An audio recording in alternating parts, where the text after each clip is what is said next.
Guys, this is a really big day for me. Now I'm gonna try not to cuss because I want my kids to be able to watch these. That's hard for me. I already started to and cursed. So, all right, I gotta try to stay a little PG here. But anyway, so are you afraid of the dark? I mean, come on. If you're around my age, if you're a 90s kid like me, who doesn't love this show? Who doesn't have nostalgia like crazy for this show? It is one of the iconic shows of our childhood, along with Tales from the Crypt, which I am currently reviewing as well, and The X-Files, which I don't know if I'll ever review that. That's a daunting task. It's like 300 episodes at this point. We'll see. Maybe one day if this channel gets bigger and it becomes my real full-time job. But, oh man, my love for this show is so strong. It was such a staple of my childhood, and I've always wanted to do it. And earlier today, I told my kids about it, and they were like, I want to watch that. So we went and we watched 4 episodes, and they loved it. And they were like, I want to watch more. And I was like, no, we can do it tomorrow. And they're like, okay, tomorrow. So we're watching more tomorrow. And I was like, you know what? Let's do it, man. Let's review these. So this is exciting because I'm getting to show this to my children. This is something I've always wanted to show to my kids.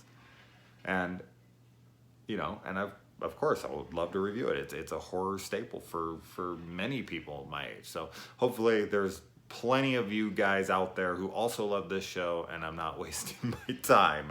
And they're like, really, a kid's show?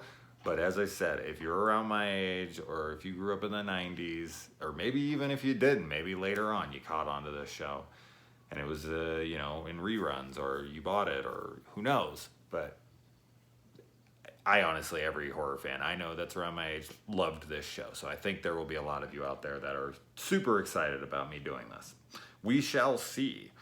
But anyway, let's talk about this. Let's get into it. Now, this first season has a different opening than the rest of the show, which I don't really like this opening very much. It's very Twilight Zone-y with the door floating and the door. It's not good. This is like bad CGI. I hate it, actually, because the opening later on is iconic. Oh my God, it is wonderful. I love it. It could be arguably my favorite intro to like any show ever. I adore it. So, and I genuinely think that it's creepy. But yeah, so let's get into this episode. Now, this is Frank's initiation into the Midnight Society. So, submitted for the approval of the Midnight Society. Let's talk about this episode. Now, at this point in time, David, Kiki, Betty, and Kristen, Eric, and of course Gary are the Midnight Society. And Frank's coming in to tell his story. He's got a blindfold on. They're going to see if he's worthy. We also find out in this episode that they don't go to the same school. Like, none of them, I don't know how they all live in a surrounding area and all go to different schools. I'm guessing he just means like a couple here go to this one and a couple here go to this one. I can't imagine all of them go to different schools. Yeah, that would be one heck of a far school district. Yeah, I said heck for my kids. Welcome to the PG Sinister Cinema. So yeah, so the story itself, we have Denny and Buzz, and Denny is the older brother who is a jerk, and Buzz is the smart kind of goofy kid, and they get lost in the woods, and being lost in the woods is terrifying. I mean, I have thought I was lost in the wilderness a couple times, like in my life.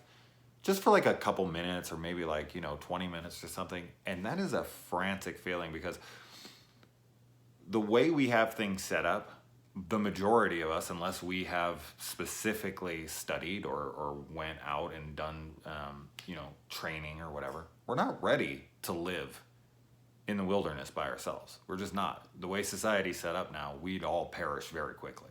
So thinking of being in the wilderness like that, alone, especially as a child, oh my God, they literally know nothing. I'd last longer than them, I would hope. but the kid gets lost because he's using a compass and the belt buckle is, magnetized to it. And so it's pointing south and he thinks he's walking south, and they realize they've been walking in the wrong direction all day, which is terrible because they would seriously be, screwed, honestly. If they were walking all day in the wrong direction, they have no camping gear. They're out there. I don't know what they're doing out there, to be completely honest. They never really get into that. These episodes don't have a lot of time to mess around. So we don't really know what they're doing out there. If they said it, I missed it, but it doesn't really matter. And so they come upon this guy who takes them to this cabin, and he tells them that there's a doctor inside and he likes riddles, and they go inside, and this is the first episode where we meet Dr. Vink. Fink? No, Vink with a V. Vink becomes a very iconic character of the show, a reoccurring member of the show. He's in multiple episodes throughout, Dangerous Soup and many others. I'm heavily looking forward to talking about him for future episodes. And the actor also plays other characters throughout the show, but that is one character he plays in a bunch of different episodes. We have a good amount of reoccurring characters here, like Sardo, no Mr. Accent on the Dough, people like that. Really looking forward to seeing them in other episodes as well. I'm curious on when Sardo comes in.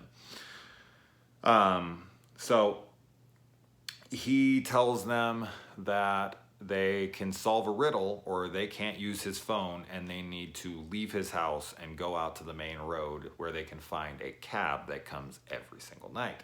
He gives them the riddle, which is, what can you put into a barrel that can be seen with the naked eye and it makes it lighter?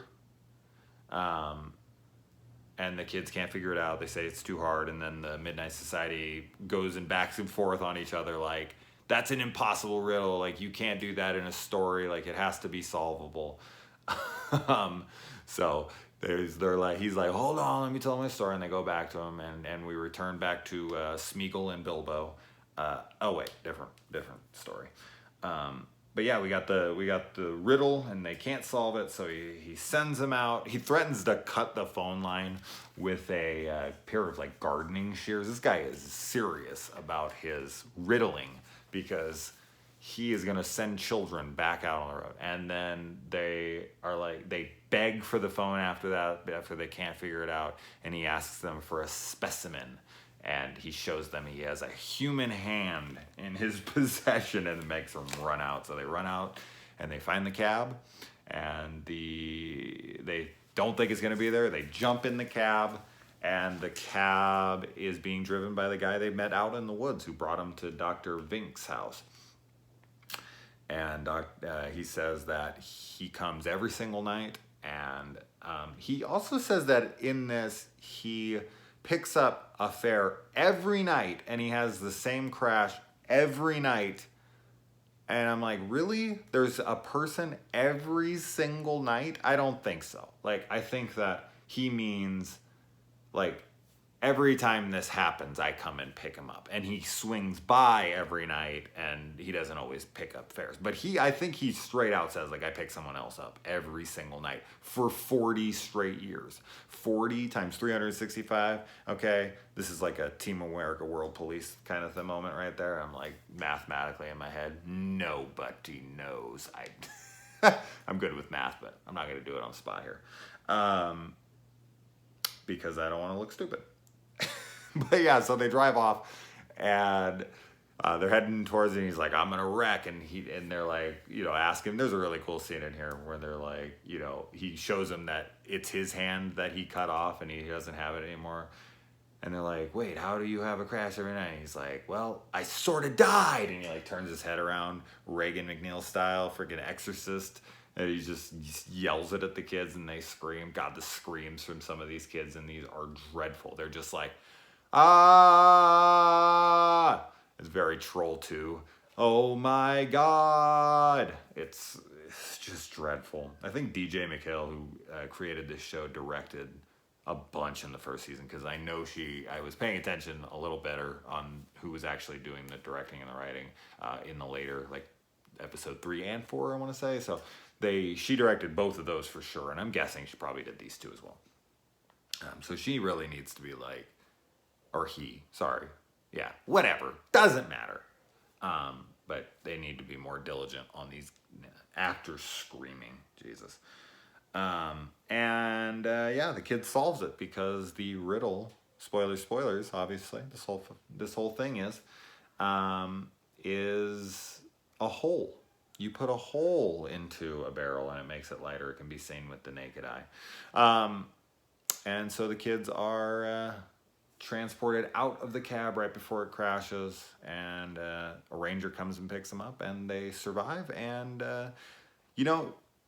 what I really like about this show is that it being a kid's show, you would expect that you're always getting the happy ending.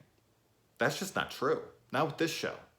There's a lot of episodes that end grim, that have a downer ending, that the kids didn't make it out, that the kids died, that the kid, and I was actually surprised about that when I was a kid. I was like, oh, they didn't make it? Oh my God. I remember that, like the pinball episode and whatnot. I was like, they're still trapped in there? Holy crap.